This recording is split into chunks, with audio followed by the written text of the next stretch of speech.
Do you want to know the two most important things that you must not do if you get migraine? Hi, my name is Melissa McDonald.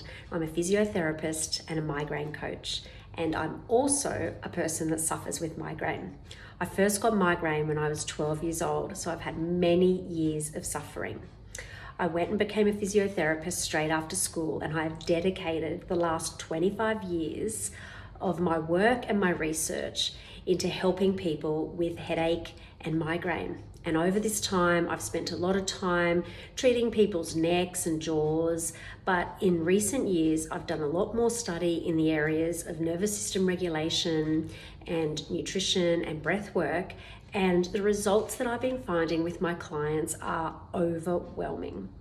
And let's get to those two things that you must stop doing. And they're two things that we commonly all do because it seems to make sense.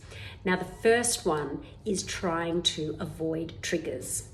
So avoiding triggers in itself isn't so much the problem, but the stress of trying to work out what your triggers are, particularly if you're trying to look at what your food triggers are, and then spending your time, your hours and minutes trying to avoid those triggers, and then the way you feel when you get a migraine and you're blaming yourself because you're thinking, what didn't I avoid?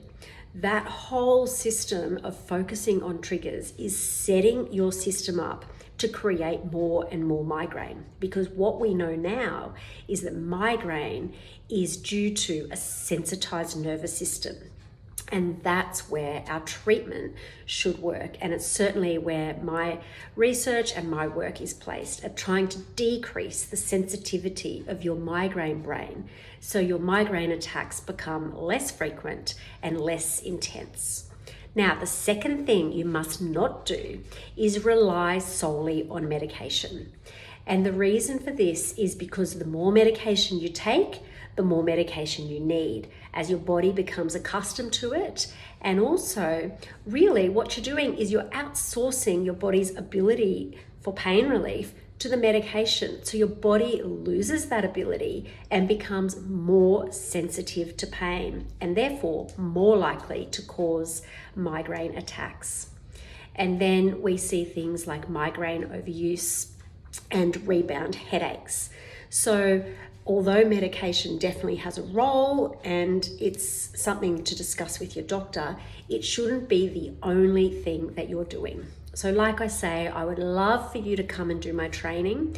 What we focus on is making sure you've got a really good understanding of what migraine is, what is triggers all about, and what is this threshold theory and sensitivity theory with migraine.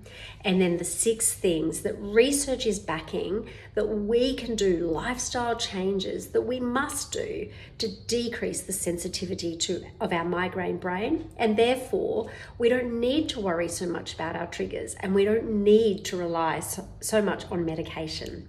So join me and find out about these 6 lifestyle changes. We go in depth, so you make sure that you know exactly what you should be doing to get you on the way to having less migraine attacks, and if they do come, less severe.